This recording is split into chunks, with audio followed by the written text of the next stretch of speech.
Sponsored by.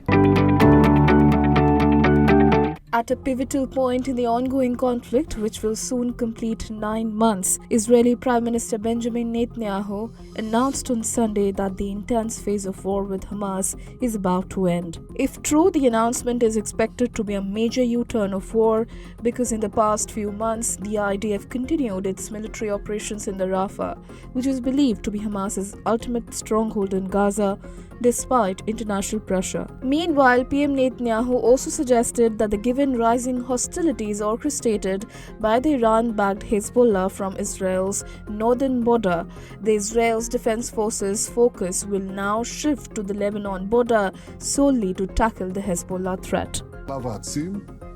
תהיה לנו אפשרות להעתיק חלק מהכוח צפון. ואנחנו נעשה את זה. קודם כל למטרות הגנה, ושנית, כדי להחזיר גם את התושבים שלנו הביתה. אם נוכל, נעשה את זה בדרך מדינית, אם לא, נעשה את זה בדרך אחרת. אבל אנחנו נחזיר את כולם הביתה, את כל תושבי הצפון וגם תושבי הדרום.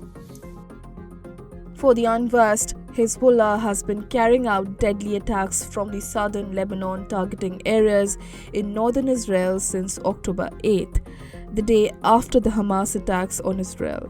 In the recent times, there has been a surge in violent confrontations between Israel and Hezbollah in the north, raising concerns about a wider conflict. Notably, after the Israeli military stated that plans for a Lebanon offensive had been approved, in a stern warning, Hezbollah chief Hassan Nasrallah responded that no part of Israel would be spared in the event of a full-scale war. إذا فرضت الحرب على لبنان فإن المقاومة ستقاتل بلا ضوابط وبلا قواعد وبلا أسقف. Nonetheless, an undeterred Netanyahu emphasized that Israel would redeploy forces northward after concluding its operations in Gaza, primarily for defensive purposes. He also reaffirmed Israel's position of opposing the long-term ceasefire with Hamas and insisted on the release of those who had been abducted as well as the dismantling of Hamas in Gaza. According to Netanyahu, the post-war plan for Gaza stipulates that it would retain the military rule in Gaza while looking into possibility of establishing a civilian government with backing from the surrounding vicinity.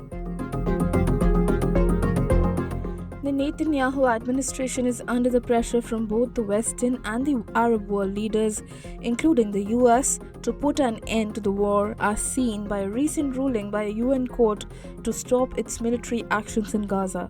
This is because the conflict's toll has been devastating, with reports of ongoing airstrikes in Gaza City causing civilian casualties, including casualties on UNRWA facilities serving as shelters.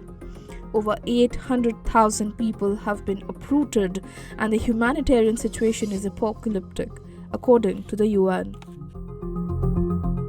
In addition to these tensions, Israel is also dealing with halting of weapons and bombs required for its ongoing military operations in Rafah. PM Netanyahu has accused the US, one of its strongest and oldest allies, of halting imminent weaponry shipments. In response to this, UN officials vehemently refuted Netanyahu's accusations.